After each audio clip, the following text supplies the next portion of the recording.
Thank you. I'm Sridhar. I'm from Rutgers University. This is joint work on robust performance metrics with my colleagues Con Liu, Megan McLean, and Jana Lindquist.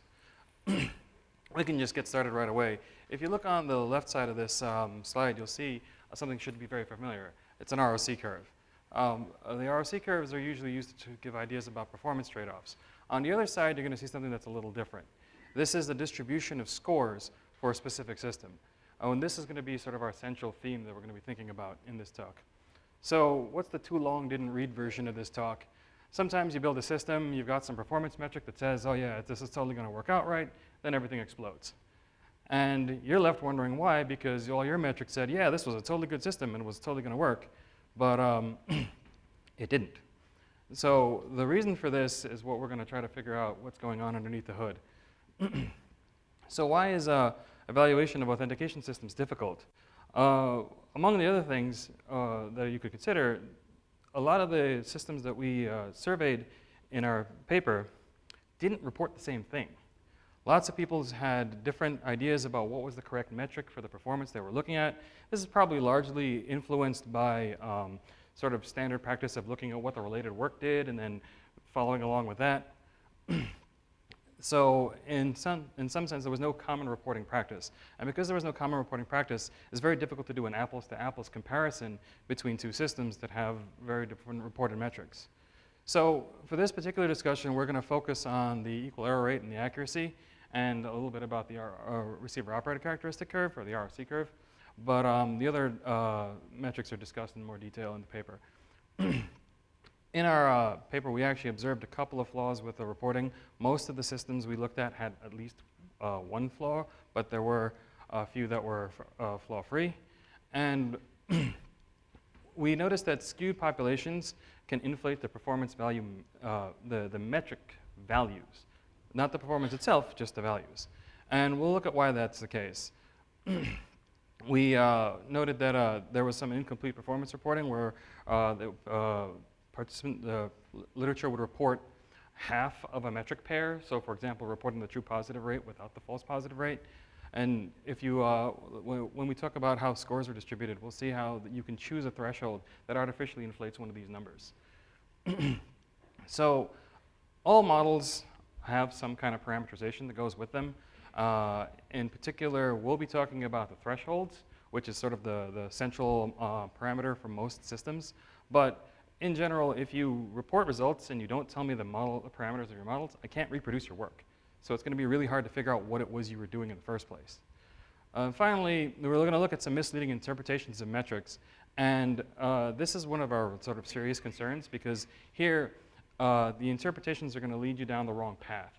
And we're going to get some surprising failures in our systems, or surprising numeric results based on metrics that didn't really tell us what we thought they would. So we're going to focus on these two for this talk. The rest of the details about the other results are in the paper. So it turns out that a lot of these metrics are essentially computed from other metrics. And when you compute one metric from another, you inherit the properties of that metric. Confusion matrices are actually built by counting contingencies, and they're only built for a specific threshold. They only represent one threshold value. Receiver-operator characteristic curves actually represent multiple thresholds. And the trick is that all of these metrics that are derived from those two metrics up at the top, they're basically counting mistakes. And the way these metrics are computed is by looking at what went wrong and making these contingency counts. So it turns out that that is actually only part of the whole performance picture, and there's actually more going on under the hood, and we'll look at that in a bit. So at a high level, how do most of these authentication systems work? What they do is they measure something. They measure your gait, they measure your fingerprint, they measure your iris, something like that. And once they measure these things, they compute a score, and these scores are distributed based on the randomization from those measurements in the first place. So these distributions basically are what are going to be used to separate out the individuals.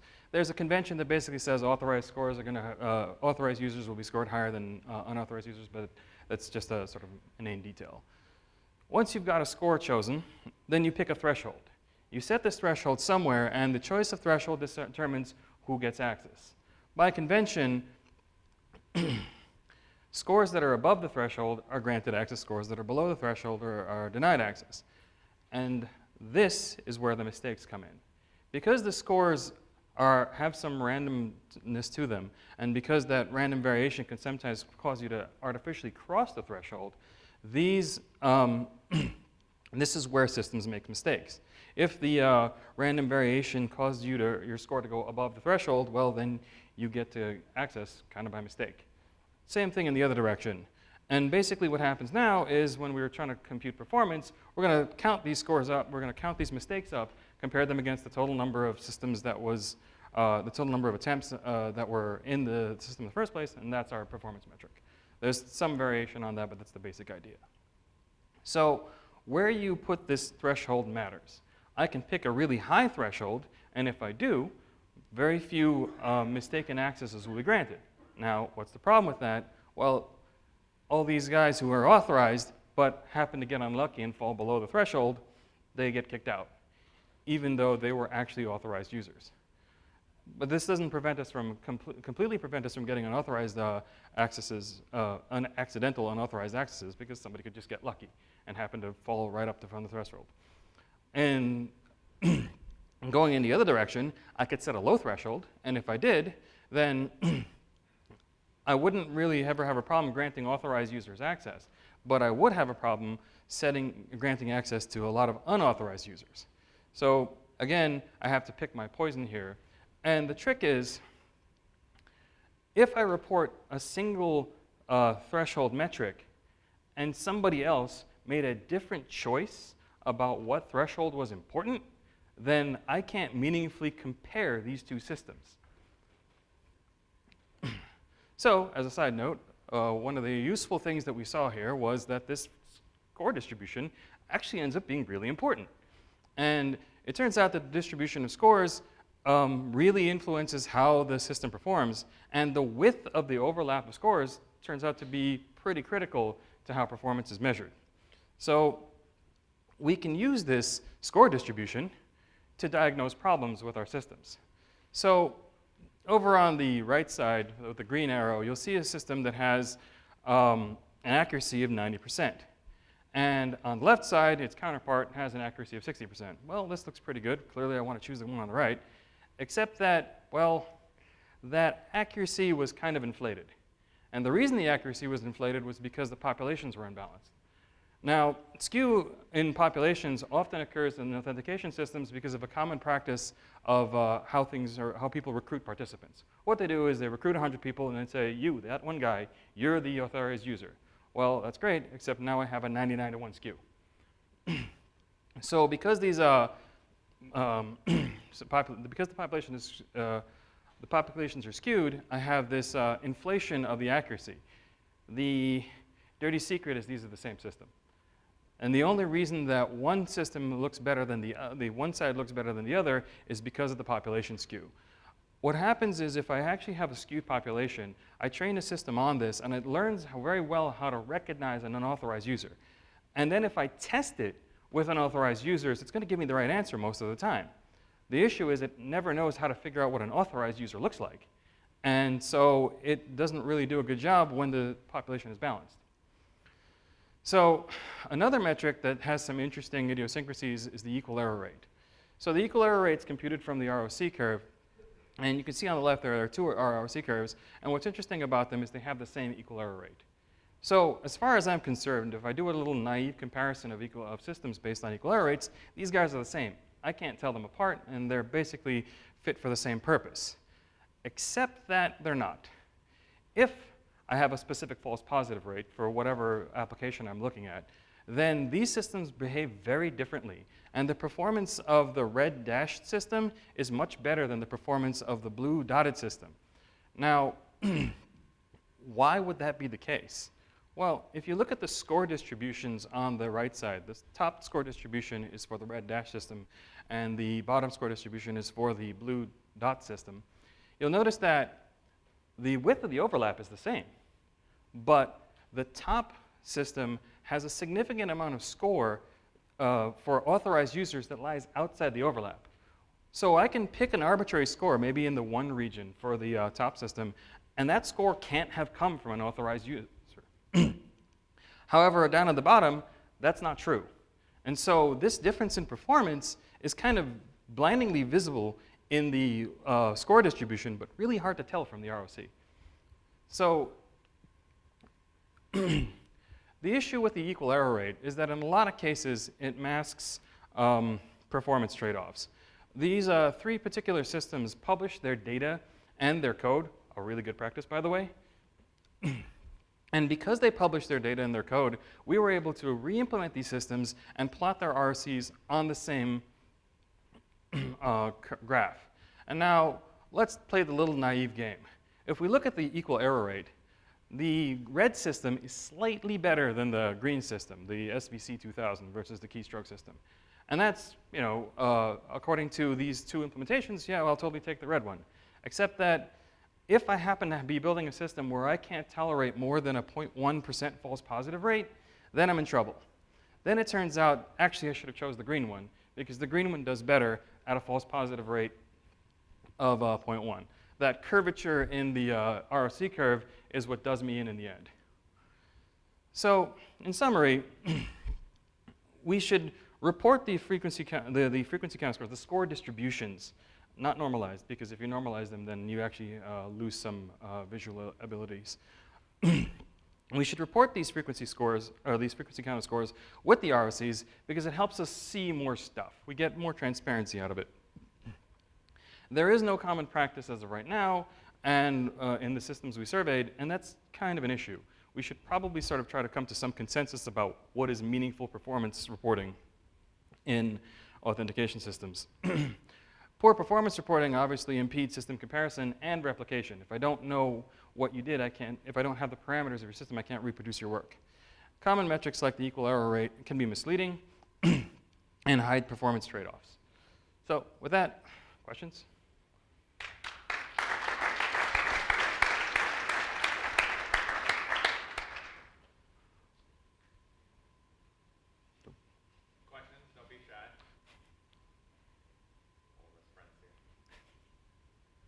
I guess that was really clear. So, can you go to the mic so that way it's recorded? I can come up with one question. So you just said that the way all those systems are trained is the way that some people say, okay, we train them with the unauthorized users, and then they are able to tell whether this one is unauthorized or not. Right. Cormac just said that we should probably do it the other way around, so 99% of the time we deal with authorized users. And wouldn't be another takeaway that we should also train the system the other way around and just get away from the idea of training them with unauthorized users, maybe? So, I mean, you can that'll basically pigeonhole you into a system that does essentially one versus all type classification. It'll work if you're if you've got a very limited pool.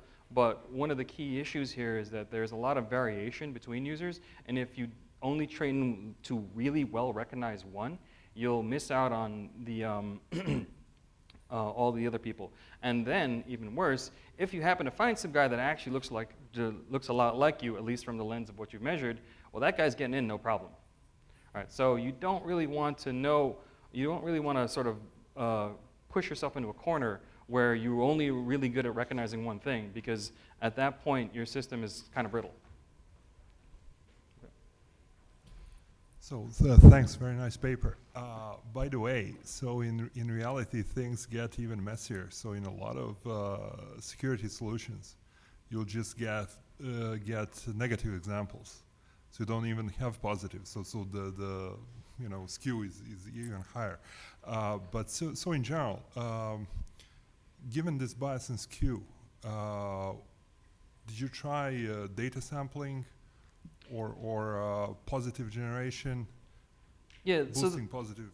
There are a bunch of sort of techniques you can in the example that I gave, where you had 100 users and you picked one to be the unauthorized user, you could cycle them around, you could form subpopulations, you could try to compute different metrics that give you an idea of whether or not there's a skew or not. You could look at the frequency count of scores.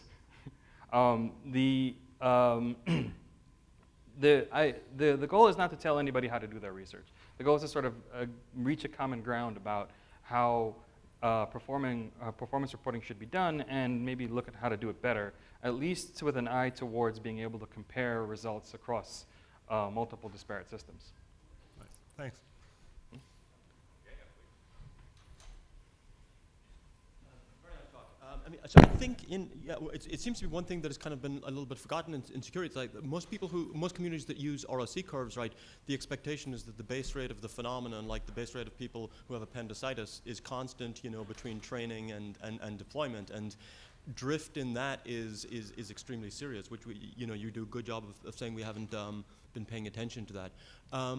Is this so far a victimless crime in the sense that are you just drawing attention to we should all be doing a better job to standardize, or have we allowed conclusions that are unsound to enter our perceived wisdom and best practices?